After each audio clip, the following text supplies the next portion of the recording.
The traffic light turned red, and Frank Sinatra pressed the brake pedal harder than he should have. His hands gripped the steering wheel until his knuckles went white. The black Cadillac beside him pulled up slowly, deliberately, like a predator approaching its prey. The driver's window rolled down with a mechanical whisper that cut through the Los Angeles night air. A man in a dark suit smiled at him. Not the kind of smile you give to a stranger at a red light. The kind of smile that says, "I've been waiting for this moment." Sinatra's heart started beating faster, but his face remained stone cold. 20 years in this business had taught him never to show fear, even when fear was the only thing keeping him alive. The smile stretched wider across the stranger's face. Frank recognized that expression from a dozen backroom meetings, 100 whispered conversations in dimly lit restaurants where the wrong word could end a career, or worse. "Beautiful night for a drive, Mr. Sinatra," the man said. His voice carried the weight of unspoken threats wrapped in casual conversation. Frank didn't respond immediately. In the rearview mirror, he could see another car had pulled up behind him. 2 men sat in the front seats, their faces hidden in shadow. The trap was already set, and the light was still red. But here's what made Frank Sinatra different from every other entertainer who'd found themselves in this position. He smiled back. "Depends on where you're driving," Frank replied, his voice steady as a metronome. The man in the Cadillac chuckled, but there was no humor in it. "We need to talk, Frank. There's been some misunderstandings." Sinatra knew exactly what kind of misunderstandings he was referring to. 3 weeks ago at the Sands Hotel, he'd made a decision that powerful men didn't appreciate. He'd chosen loyalty over profit, friendship over fear. In most businesses, that would earn you respect. In this business, it could earn you a shallow grave in the Nevada desert. The light was taking longer than usual to change. Frank glanced up at it, then back at the smiling man. Time seemed to stretch like a rubber band about to snap. "I'm listening," Frank said. But the man's smile faltered for just a moment. Something in Sinatra's tone suggested he wasn't as trapped as they'd thought. The stranger leaned closer to his window. "You've got a choice to make, Frank. You can do this the easy way, or—" he paused, letting the threat hang in the air like cigarette smoke. "Or what?" Frank asked. But he wasn't looking at the man anymore. His eyes had shifted to something in his rearview mirror that made the stranger's confident expression crack. The man in the Cadillac noticed Frank's gaze and started to turn around, but he was already too late. But here's what was truly shocking. A third car had appeared behind the other 2 vehicles. This one wasn't filled with anonymous muscle in cheap suits. Through his side mirror, Frank could see exactly who was sitting in the driver's seat, and the sight made his chest tighten with a mixture of relief and dread. It was Sam Giancana himself. The most powerful man in Chicago didn't make house calls unless someone had crossed a line that couldn't be uncrossed. Frank's throat went dry as he watched Sam step out of his car and walk slowly toward the Cadillac. The smiling stranger's face had gone pale. He clearly hadn't expected this particular complication. "Change of plans," Frank said quietly. Sam Giancana reached the Cadillac and tapped on the passenger window with one finger. The sound was barely audible, but it carried more authority than a shouted command. The man who'd been so confident 20 seconds ago suddenly looked like he wanted to disappear into his leather seats. The window rolled down slowly, reluctantly. "Evening, gentlemen," Sam said in that soft voice that everyone in their circle knew better than to ignore. "I think there's been a misunderstanding here." Frank watched this exchange in his mirror, but his mind was racing backward to 3 hours earlier, to a phone call he'd made from his dressing room at the Flamingo. He'd known this confrontation was coming. What he hadn't known was whether his phone call would be answered.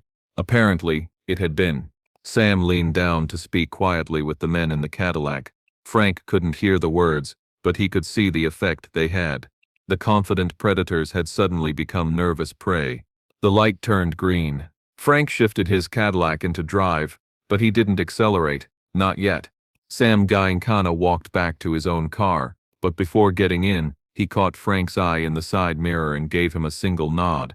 It was a gesture that said more than 1,000 words could have.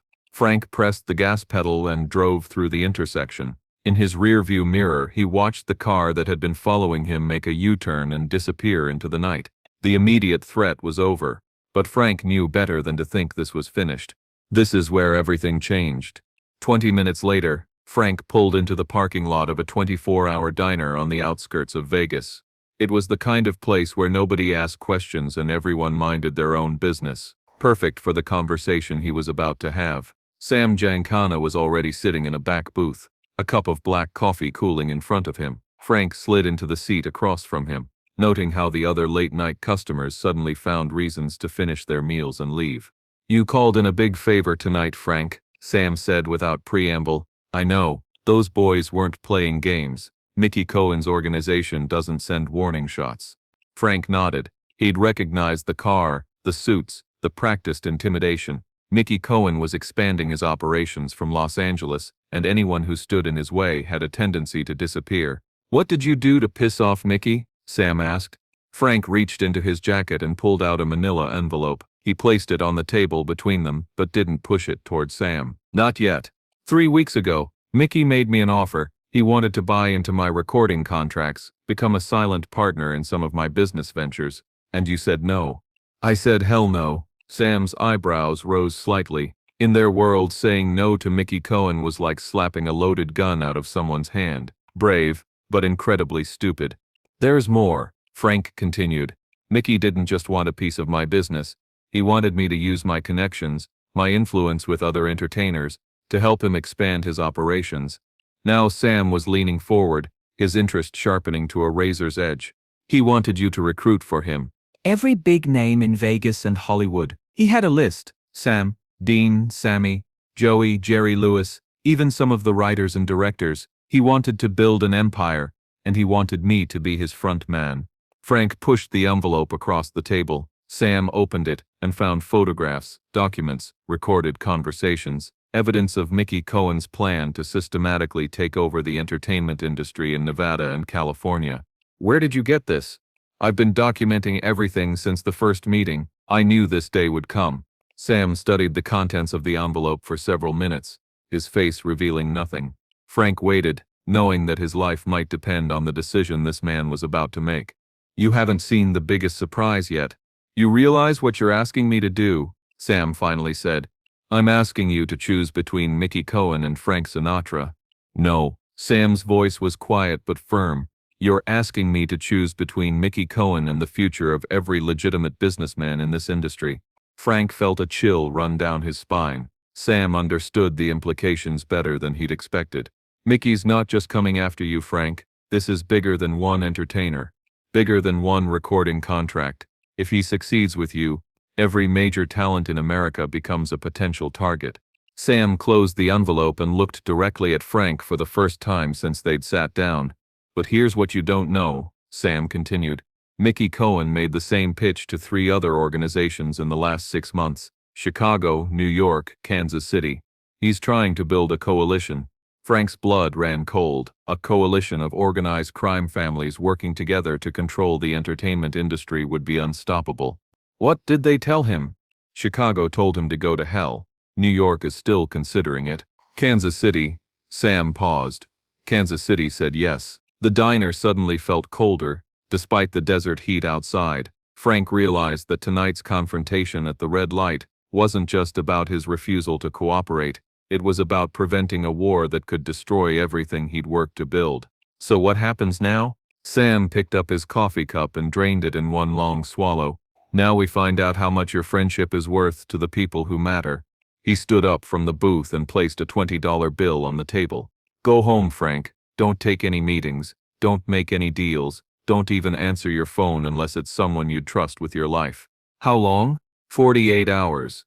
If you're still breathing after that, we'll know Mickey doesn't have as much support as he thinks." Sam started toward the door, then stopped and looked back. "And Frank? That phone call you made tonight, that favor you called in, consider it paid in full."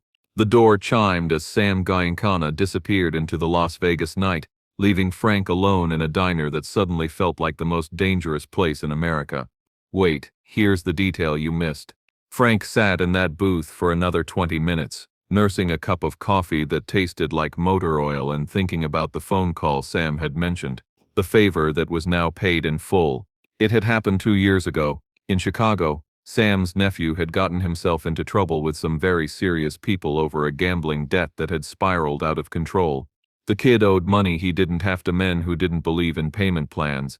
Frank hadn't hesitated. He'd written a check for $50,000 and handed it to Sam personally, no questions asked. He'd never mentioned it again, never asked for anything in return. Until tonight. But what Sam didn't know, what nobody knew, was that Frank's generosity 2 years ago hadn't been entirely altruistic. The kid in trouble hadn't just been Sam's nephew. He'd also been married to Frank's cousin Maria. Family protecting family, blood protecting blood. It was the kind of loyalty that transcended business relationships and entered the realm of sacred obligations.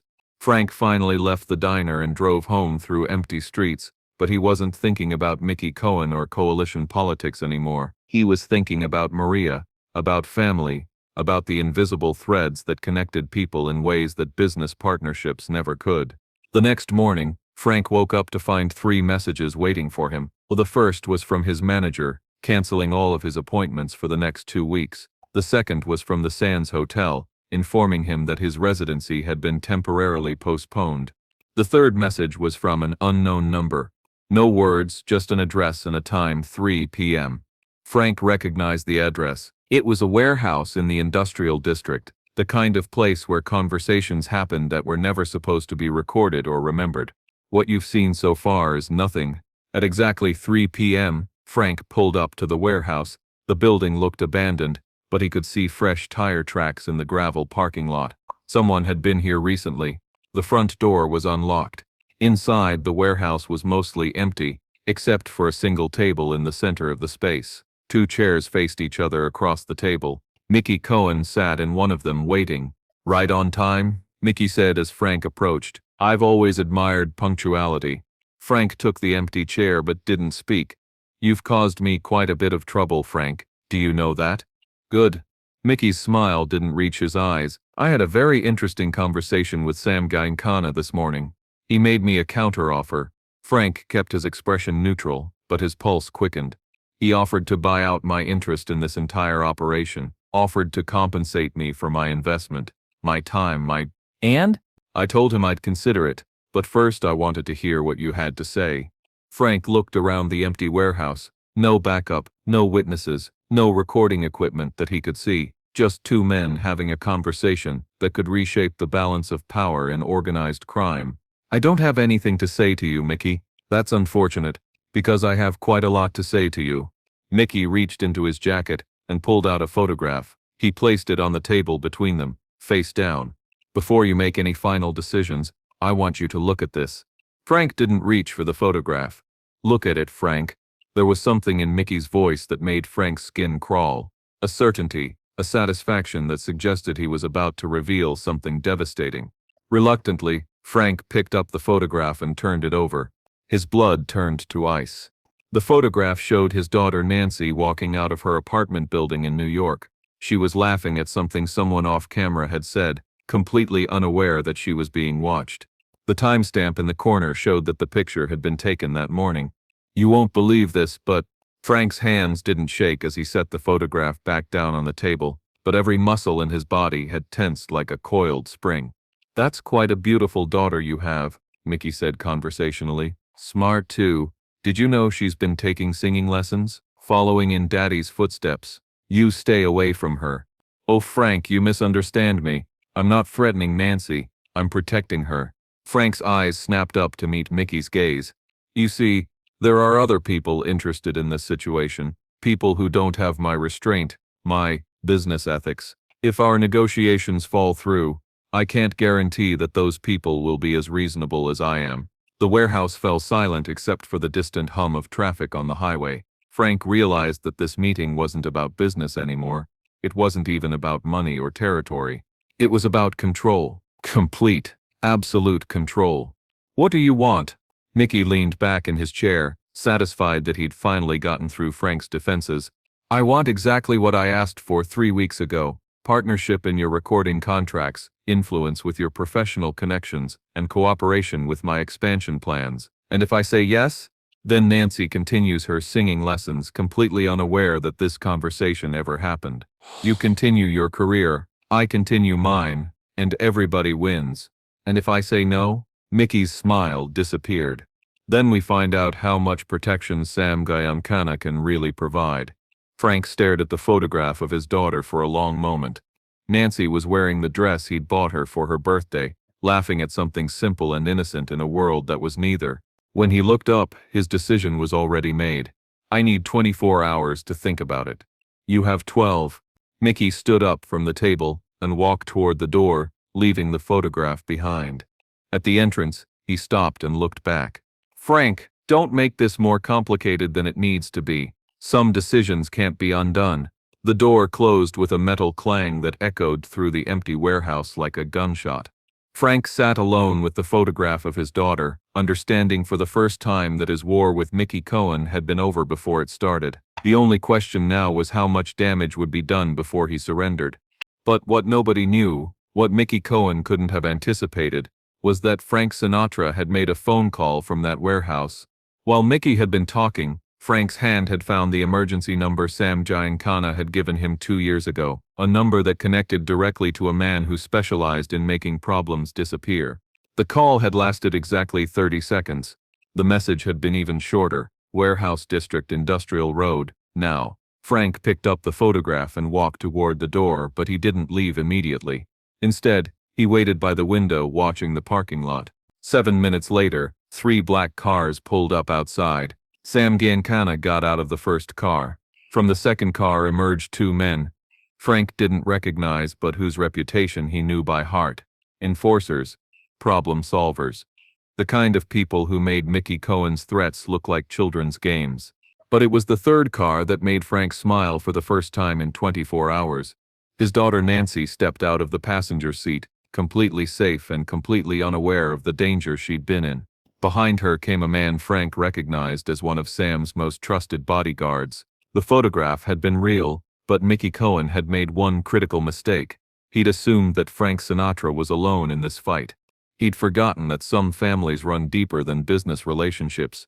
The warehouse door opened behind Frank and Mickey Cohen walked back inside, expecting to find a broken man ready to surrender. Instead, he found Frank Sinatra standing by the window with his daughter safely in view and the most dangerous men in Chicago surrounding the building.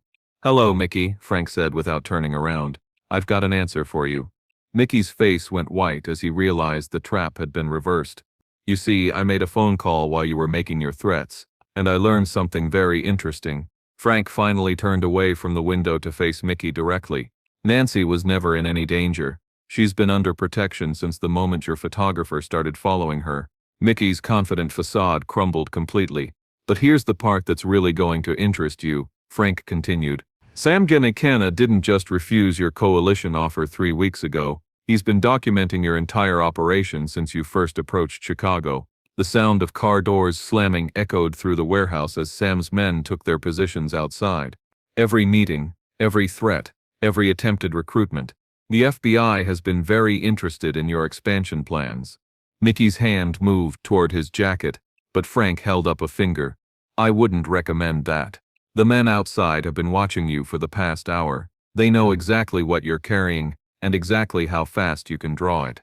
The warehouse fell silent, except for Mickey's increasingly rapid breathing. "So here's my counter-offer," Frank said. "You disappear. Tonight, you leave Las Vegas. You leave Nevada. You leave California, and you never contact me or my family again. And if I refuse?" Frank smiled, and for the first time, it was Mickey Cohen who felt the chill of real fear. Then you find out why Frank Sinatra never had to worry about protection in the first place. The warehouse door opened, and Sam Giancana stepped inside. "Everything all right in here?" he asked casually, as if he were inquiring about the weather. "Just finishing up a conversation," Frank replied. Mickey looked back and forth between the 2 men, understanding finally that he'd been outmaneuvered from the very beginning. "This isn't over," he said, but his voice lacked conviction. "Yes," Frank said quietly. "It is." Mickey Cohen walked toward the door, his empire of intimidation crumbling around him with every step. At the threshold, he stopped and looked back one final time. "You have no idea what you've cost me." Frank's expression didn't change. "You have no idea what you almost cost me." The door closed, and Mickey Cohen disappeared into the Nevada desert, his dreams of entertainment industry domination dying in a warehouse that smelled of motor oil and broken promises. 20 minutes later, Frank stood outside the warehouse with his daughter Nancy, watching the sunset paint the desert sky in shades of orange and red. "Daddy, why did Uncle Sam want me to visit him today?" Nancy asked, genuinely confused about the day's events. "He wanted to make sure you were safe while I handled some business." "What kind of business?" Frank looked down at his daughter, so young and innocent, and completely unaware of the war that had just been fought over her safety. "The kind that's over now." Nancy smiled and took his arm as they walked toward their car. In the distance, the lights of Las Vegas were beginning to twinkle to life, promising entertainment and excitement for thousands of visitors who would never know how close the city had come to falling under the control of a man who understood neither music nor loyalty.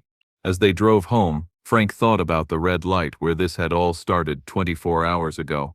A simple traffic stop had become a confrontation had become a war had been won not with violence or threats, but with the kind of loyalty that money couldn't buy and power couldn't break. Mickey Cohen had understood business. He'd understood intimidation and fear and the mathematics of profit and loss. But he'd never understood family. And in the end, that's what had destroyed him.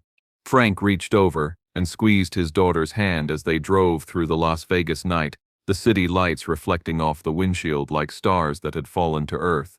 The red light had turned green, and Frank Sinatra was driving toward a future where his music would outlive every threat, every enemy, and every man who'd ever tried to own him. Some songs, he realized, were stronger than empires,